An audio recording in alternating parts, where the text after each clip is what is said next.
Hey, what's up guys, StaelTek here and welcome to a brand new video. Today we'll be talking about a graphics card I've been so excited to show you today. This graphics card was released back in the time when I was actually building my very first computer. In fact, I actually think it was a week before I built my first computer. I will show you pictures of that. And yes, I have advanced a lot since then. But speaking of advancements, this GPU was ready for 4K gaming and still today was still kind of capable in 4K gaming. I'm of course speaking about the Geforce GTX Titan X. So let's have a quick run over the specs because otherwise we are taking way too much time here. So the specs are as follows. It was released back in March 2015. It had a fully unlocked GM200 core with 8 billion transistors on a 601 square millimeter die inside of this little guy. And it has a boost clock of 1075 megahertz. And it has a, still today, very impressive 12 gigabytes of GDDR5 memory at 7 gigabits per second on a 384-bit bus, and it had a 250 watt TDP, which means that it has to require you to have a 6-pin and an 8-pin power connector, and it has an MSRP of $1,000 US. This was at the time a technical achievement by Nvidia, at least in 2015 standards, by the new Maxwell 2.0 architecture, which was the last generation of the 28 nanometer process GPUs that they were making at the time before they moved up to 16 nanometer by the Pascal architecture. So you will probably ask yourself, well, Stael, how about the 980 Ti?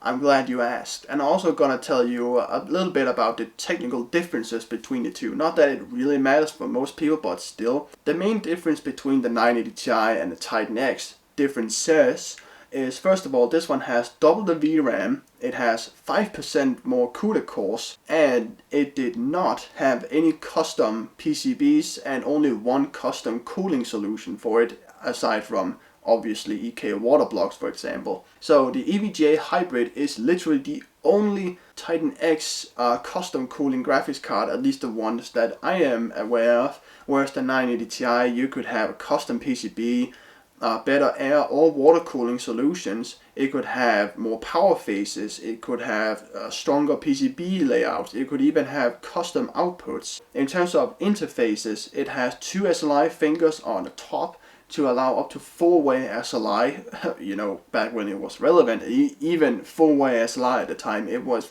kind of dumb, but maybe 2, maybe 3 cards in some games, it will be great for that. In terms of outputs, it really shows that some of them has aged kind of well and some of them not so much. It has a HDMI 2.0 non-B connection, so that means you can run a 60 Hz 4K display on it, and it has 3 DisplayPort 1.3 connectors, which means that you can run 3 G-Sync compatible 4K displays in 3D surround environment with just a single card. And the DVI connection, you know, kind of for legacy stuff, but hey, I'm still happy that it is still around. So the main differences between the 980 Ti and Titan X today is primarily in terms of FP64 double precision computing power, which this one has and the 980 Ti doesn't have, and this one has double the VRAM, which still to this day is quite impressive given that a 2080 Ti has only 11 gigabytes of it, and even the RTX 3080 has only 10 gigabytes of RAM. But to be fair, this one was more of a workstation, a hybrid gaming card of some sorts, and not necessarily a gaming card per se. But speaking of gaming, I think we have to go through overclocking and some benchmarks. So there's a lot of information in this video because I have spent literally almost 10 hours trying to figure out what kind of clock speed we can get out of it. I have tested it with 3 different resolutions. So we have tested it in 1080p, 1440p and 4K resolution due to time constraints, because we're already testing it with 3 different resolutions in 7 games, if I remember right. I only limited the overclocking benchmarks to 1440p resolution. That's because of one, I want to make sure that a graphics card still has some good numbers to show, because spoiler alert, the 4K gaming was a little rocky at times. But percentage wise, you should be able to just copy and paste it to the 4K benchmarks. And 1440p, in my opinion, will probably be still the sweet spot for this bad boy, but we will get back to that in a second. So the test setup is as follows. We're using a Core i7-4770K at 4.4 GHz with 16 GB of DDR3, 1866 MHz CL9 DDR3 memory, and we're using dual SSDs, one for the boot drive and one for the game drive. And we are using the NVIDIA 457.30 driver and a 20H2 update by Microsoft. So, with that being said, let's get into the benchmarks. First off, some 3DMark Time Spy, which gives us a rough idea of the graphics performance. Please note that it actually suggests us to use a Battlefield 5 benchmark at 1440p resolution at 55 frames per second. We will see a little later on how close that was. Speaking of Battlefield 5, that's what the first game will be about. Here we're using an ultra settings at 1080p resolution, and we got an average frame rate of over 80 frames per second with a 1% low of above 60. Jumping up to 1440p, and we still got an average frame rate of around 60 with 1% low of just under 50 frames per second. Overall a very smooth experience. Jumping up to 4K resolution, I had to turn down to medium settings, but we still got a respectable enough frame rate. You should have absolutely no problem over 30 frames per second at 4K resolution. But if you want closer to like 60 FPS, you can drop down to low settings. Next game will be GTA 5, which was released on the PC very closely to the Titan X. Here I was able to use very high settings with softer shadows at 1080p resolution, and I got an average frame rate of over 120 FPS with a 1% low, indicating that we will get a very smooth experience on a 60Hz monitor. Going up to 1440p, and we actually didn't lose too much as we still got over 100 frames per second on average with 1% low of 70, which is within margin of error. Overclocking the graphics card gave us a little under 10% improvement in averages, but we still got a respectable 1% low of over 60. Even at 4K resolution it was absolutely no problem, although I will recommend perhaps turning a few filters down, but overall we still got a very respectable 60 FPS average with a 1% low of just under 45. You should have absolutely no problem playing this game at 4K resolution. Jumping into Red Dead Redemption 2, which can be an insanely demanding game even on higher end hardware. Here I tried to completely max out everything with FXAA and Vulkan API enabled at 1080p resolution, and I got an average frame rate of 38 with a 1% low of just over 30 frames per second. If you're happy enough with 30-ish frames per second, you can absolutely play this game no problem. Jumping up to 1440p, I had to turn the settings down to high, but we could still enable FXAA and have the Vulkan API enabled, and we got an average frame rate of just under 40 and a 1% low of over 30 frames per second. Still, I would recommend staying above 30 frames per second for this game, if not 40 at least. And that is actually fixed with an overclock, as I just got under 50 frames per second in averages with a 1% low above 40. But here it is, at 4K resolution, we had to turn all the way down to medium settings. I would actually recommend turning down to low settings and perhaps turn off FXAA. But in this case I only got 27 FPS average with a 1% low of just under 25. Next up, Dirt Rally 2.0, which is a pretty easy game to run, except if you're running at ultra settings. And that's exactly what we are doing today. Even at 1080p resolution, we got a very respectable 76 FPS average with a 1% low of 53. However, turning up to 1440p, it was starting to struggle a little bit, especially in this game where I definitely prefer over 60 FPS gameplay, as this is a very fast paced game. But we still got a respectable 57 FPS average with a 1% low of just over 40. Overclocking the graphics card definitely helps us out, as we got almost 60 FPS constantly during our 1440p benchmark. However, turning up to 4K resolution, I had to turn the things down to high settings and no TAA enabled, so no anti-aliasing except for FXAA if I remember right.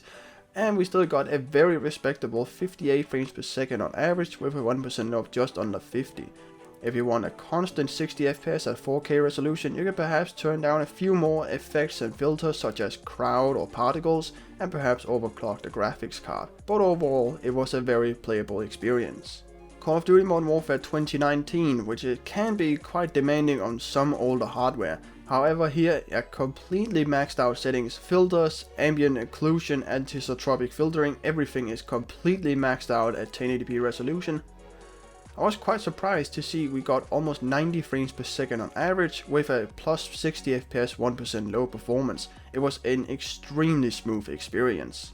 Jumping up to 1440p, and we still got a very respectable 63 FPS with a 44 FPS for 1% low performance. However, overclocking the graphics card, we got on average about 15 to 20% more performance, as the averages were approaching the 80 FPS mark, but the 1% low gave us an idea that it was not quite 60 plus FPS. But trust me, if you turn down maybe a filter or two, you should have absolutely no problem gaming at over 60 frames per second. Turning up to 4K resolution, and it was starting to struggle a little bit, so I had to turn down to high settings and not ultra, and turn off anti-aliasing and all kinds of filters. But we still got a good enough 44 frames per second on averages with a 1% low of 29. I will personally not recommend running Warzone at 4K resolution, but 1440p, to be honest, it still looked very impressive, considering its age. And last but certainly not least, we have Call of Duty Black Ops Cold War, which in my opinion is not the best in terms of optimization. I think personally it's a bit too demanding for the graphics, but I digress. At full ultra settings, where literally everything is completely maxed out at 1080p resolution, we got an average frame rate of around 70 with a 1% low in the 40s. Jumping up to 1440p, and it was very apparent early on that ultra settings wasn't gonna cut it, so I had to turn down to a mixture of medium and high settings, and we still got a pretty decent enough frame rate. However, overclocking the graphics card, we got a pretty decent boost, as we got over 60 FPS in averages with a just under 40 in the 1% lows. Going up to 4K resolution, and the graphics card is really on its last legs, as I had to turn everything down to the lowest settings. However, we still got a good enough average frame rate of 38.4 and a 22 FPS at 1% low. To be honest, this game is borderline playable at 4K resolution, but I would suggest that if you were to play it on a 4K monitor, you should probably turn it down to maybe 80 or 90% resolution scale. But with that being said, back to the camera. So there you have it. Those were the benchmarks for the Titan X. Do I still think that it has a good show when it comes to gaming performance? I think personally yes, but a big fat asterisk on it. It does very well in 1080p gaming today. It can most of the time do well in 1440p gaming today, considering the age of this GPU. I mean, it's almost 6 years old at this point. But I really feel like in 4K resolution, you have to be a bit more careful with it. That 12GB of VRAM, although the benchmarks may show that we can get over 10 gigs of usage, big air quotes, it actually just means that that's how much VRAM is being requested. Now, unfortunately, I do not have a 980 Ti to show today, but I can assure you that my own 1070 Ti, which I haven't compared to today due to time constraints, it has an 8GB frame buffer, and it is still perfectly fine in those titles, even at the custom 4K resolution. But the question is, should we go out and buy this one? I think that's a little bit of a tough question, because yes, the reason why I bought it is because it's actually objectively cheaper to buy the Titan X, for me anyways, compared to a 980 Ti or 1070, or hell, even a 1070 Ti. I got this bad boy for about $160, shipping included, by the way. I would much rather say that if you go for a used market and you have, let's say, maybe $150, $200 to spend perhaps, I would much rather tell you to get a 1070, which is objectively better performant than this one, and it also consumes a hell of a lot less power than this one. Maybe with a touch of luck, maybe for $200, you can get a 1070 Ti and maybe a 1080. I would much rather steer you towards waiting and see what kind of $200 to $300 GPUs you can find. I would say that if you want a Titan X Maxwell, or hell, even Pascal, even though I think I've seen them on for like $500 on eBay, which by the way is way too much for my budget. But if you want the Titan X Maxwell, I think personally it's a great collector's card. And maybe if you also want to game on it and tell people that, hey, I have a Titan X, and, you know, low-key lying that it's not a Pascal GPU, but they will figure out one day. So with that being said, I guess I've said anything I wanted to say. So like the video if you liked it, dislike if you didn't, subscribe today if you absolutely loved it. Please check out my social medias in the description and subscribe today if you absolutely loved it. With that being said, I'm out of here. Thanks for watching.